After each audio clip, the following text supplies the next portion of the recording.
Hello everyone, welcome to Gyanalay. आइए आज चर्चा करते हैं अपने इस वीडियो में एक इम्पॉर्टेंट पॉइंट के बारे में। कुछ स्टूडेंट्स, कुछ जो एस्पिरेंट्स हैं, उन लोगों ने पूछा है कि मैम आपने तो बोला कि ठीक है ईएमआरएस की वैकेंसी नहीं निकल रही है तो उसे छोड़कर जो वैकेंसीज निकल रही है हम उसे भरें। बट मैम आपने ये तो बताया नहीं कि हम किसकी वैकेंसी या किसकी नोटिफिकेशंस को पहले एक्सपेक्ट कर सकते हैं। तो ये वीडियो मैंने बहुत शॉर्ट में बनाया है, आपको बस ये बताने के लिए, आपको बस ये आप कह सकते हो ये इन्फॉर्मेशन आप तक कन्वे करने के लिए कि जहाँ पे बात हो रही है केवीएस की, एनवीएस की, जो टीचर्स रिक्रूटमेंट एग्जाम है यानी टीआरई 4.0 की और ईएमआरएस की, इन चारों में आप किसके नोटिफिकेशंस को पहले एक्सपेक्ट कर सकते हो या किसके कॉन्टेक्स्ट में जो कि आप अभी ज्यादा फोकस्ड रह सकते हो उसके बारे में। आइए शुरू करते हैं हम अपना वीडियो ज्ञानालय के माध्यम से, और उम्मीद करूंगी आप सब मेरे साथ अंत तक बने रहेंगे।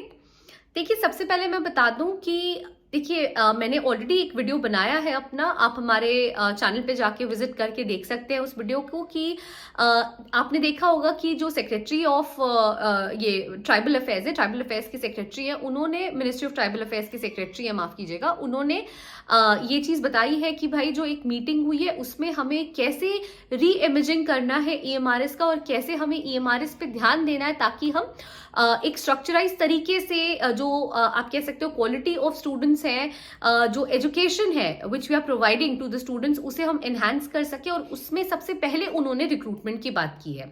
बट क्योंकि रिक्रूटमेंट के प्रोसीजर को ऑलरेडी इतना डिले कर दिया गया है, अब ये स्ट्रक्चराइजेशन की बात इनके तरफ से खुद से आ रही है, रिक्रूटमेंट की बात खुद से आ रही है, तो हमें कहीं ना कहीं नोटिफिकेशंस निकलने की उम्मीद रखनी चाहिए। ऐसा नहीं है कि नोटिफिकेशंस नहीं निकलेंगे, बट ये भी सच बात है कि जहां नोटिफिकेशंस इतने इन लोगों ने डिले कर दिए हैं, हो सकता है इस स्ट्रक्चराइज प्रोसेस को आप कह सकते हो इंप्लीमेंट करने में ये और इस प्रक्रिया को डिले करें।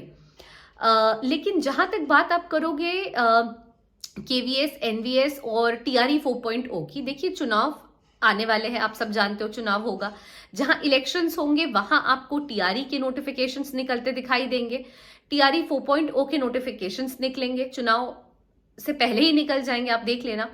अब जहां पे बात होती है केवीएस और एनवीएस की, देखिए केवीएस और एनवीएस के नोटिफिकेशंस ऐसे हैं कि वो आपको कभी भी निकलते दिखाई दे सकते हैं। केवीएस में आप खुद देखो कितना लंबा टाइम हो गया, इन लोगों ने नोटिफिकेशंस नहीं निकाले, कुछ ना कुछ अमेंडेड गाइडलाइंस इन लोगों ने ऑलरेडी निकाल दिए हैं। तो मतलब इनके पार्ट पे ये वर्क कर रहे हैं और ये रिक्रूटमेंट के स्पेसिफिक प्रक्रिया पर ही वर्क कर रहे हैं।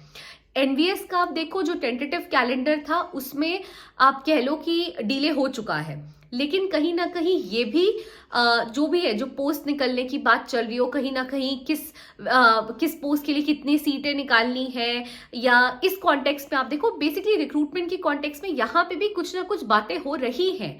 तो आप ये देखो कि जहां पे बातें ऑलरेडी शुरू हो चुकी हैं, फिर चाहे वो अमेंडेड गाइडलाइंस के फॉर्म में हो या जो पोस्ट है उनके लिए कितनी वैकेंसीज निकालने के फॉर्म में हो, तो इस हिसाब से अगर आप देखो तो केवीएस और एनवीएस की जो रिक्रूटमेंट प्रक्रिया है वो आपको जल्द शुरू होते दिखाई देगी। यानी केवीएस और एनवीएस में नोटिफिकेशंस कभी भी निकल सकता है, ये ऐसे फेज में है ये दोनों, केवीएस और एनवीएस। तो आपको जो भी इन पे फोकस करके चल रहा है वो बिल्कुल आप कह सकते हो कि पढ़ाई ना ब्रेक करने दे और पढ़ाई को ब्रेक पर ना लगाएं, क्योंकि केवीएस और एनवीएस का नोटिफिकेशन कभी भी निकल सकता है। आप खुद ही सोचो, केवीएस ने अमेंडेड गाइडलाइंस पे निकाल दी है।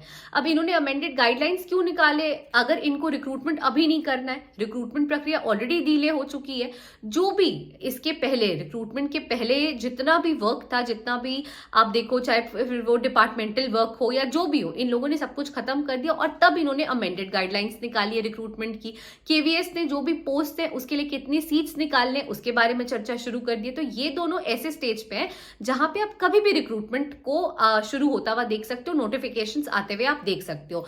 इसके बाद आता है टीआरई, यहाँ पे जो टीआरई 4.0 है वो इसीलिए क्योंकि चुनाव आने से पहले ये लोग नोटिफिकेशंस की प्रक्रिया को शुरू कर देंगे। उसके बाद आता है EMRS, यानी अगर आप मुझसे पूछो तो मैं KVS NVS को 1 और 2 पे रखूंगी, यानी इन दोनों में से कोई भी पहले निकलते आपको और बहुत जल्द निकलते आपको दिखाई देगा। जहां तक बात रही TRE 4.0 की, आपको 3rd नंबर पे आप वो रख के चलो कि चुनाव के पहले, इलेक्शंस के पहले आपको वो भी निकलते दिखाई देगा, उसके भी नोटिफिकेशंस आते आपको दिखाई दे देंगे। और EMRS को मैंने सबसे लेट इसलिए रखा है क्योंकि देखिए उसकी चर्चा अब इन्होंने शुरू की है, यानी ऑलरेडी वो भी काफी डिलेड है, बट देन उसके स्ट्रक्चराइजेशन की बात इन्होंने अब लाई है, यानी स्ट्रक्चराइजेशन की बात अब लाई है, इस पे वर्क अब शुरू होगा, तब नोटिफिकेशंस निकलेंगे, यानी इसमें अभी भी कुछ टाइम लग सकता है, कुछ या थोड़ा, कुछ से भी थोड़ा ज्यादा आप कह सकते हो, है ना, टाइम लग सकता है, वक्त लग सकता है। एग्जैक्ट डेट, एग्जैक्ट मंथ कोई नहीं बता सकता जब तक ऑफिशियल सर्कुलर नहीं आ जाए। आप प्लीज किसी की बात पे यकीन ना करें, इसलिए मैंने मंथ और डेट को फोकस नहीं किया है। यहाँ पे मैंने एक ऑर्डर या फिर एक रैंकिंग आपको बता दिया है कि इस रैंकिंग में आपको नोटिफिकेशंस देखने को मिल सकते हैं। KVS NVS आपको कभी भी देखने को मिल सकता है। TRE आपको, TRE 4.0 का जो एग्जाम है वो आपको चुनाव से पहले डेफिनेटली निकलते हुए दिख जाएगा। और EMRS क्योंकि इन्होंने बात ही अब शुरू की है, जो सेक्रेटरी साहब है उन्होंने इसकी चर्चा ही अभी की है कि भाई हमें री इमेजिंग करना है, हमें स्किल्ड टीचर्स चाहिए ताकि हम better quality of education provide कर सके। तो अब क्योंकि इन्होंने इस पे चर्चा शुरू की है, चर्चा के बाद जो प्रोसेस होता है वो ये करेंगे, प्रोसीजर्स इंप्लीमेंट करना शुरू करेंगे, कितनी कितनी इन्हें सीटें चाहिए, किस पोस्ट के लिए कितनी वैकेंसीज निकालनी है, ये सब कुछ आते आते आएगा। तो इसमें अभी और थोड़ा टाइम लग सकता है, तो इसीलिए KVS NVS को पहले एक्सपेक्ट करें, इलेक्शंस के पहले आप TRE 4.0 को एक्सपेक्ट करें, और EMRS को उसके बाद आप आपको निकलते हुए वो जो नोटिफिकेशन EMRS का वो आपको दिखाई देगा इन सब के बाद। तो आई होप कि मैंने आपको मेरे अकॉर्डिंग जो आप कहो कि इम्प्लीमेंटेशन का स्टेज होगा उसके बारे में इंफॉर्मेशन प्रोवाइड कर दी है। Thank you so much for watching the video till the end. I hope कि जो एस्पिरेंट्स थे जिनका डाउट्स था वो मैंने इस वीडियो के माध्यम से क्लियर कर दिया। देखिए नोटिफिकेशन कभी भी आए, किसी का भी आए, आपको बस ये अपने दिमाग को समझा के चलना है कि भाई और कुछ हमारे कंट्रोल में नहीं है, बट पढ़ना हमारे कंट्रोल में है, and we should not stop that, we don't have to stop that, we have to do it. And हमें पढ़ना है, नोटिफिकेशन जहां का भी आएगा, सिलेबस ऑलमोस्ट सबका सेम है, थोड़ा ऊपर नीचे है, but then we have to focus on our syllabus, and हमें बस पढ़ते चलना है। जिसका भी नोटिफिकेशन आएगा हम उसका एग्जाम देंगे, फिर ये हमारे ऊपर होगा, जहां जहां हमारा होगा कि भाई उसमें से हम कहाँ ज्वाइन करते हैं। तो please stay focused, stay motivated, and just keep on working towards your goal. Thank you so much for watching the video till the end. Please stay tuned to Gyanalaya and please do like, share and subscribe our channel. Thank you.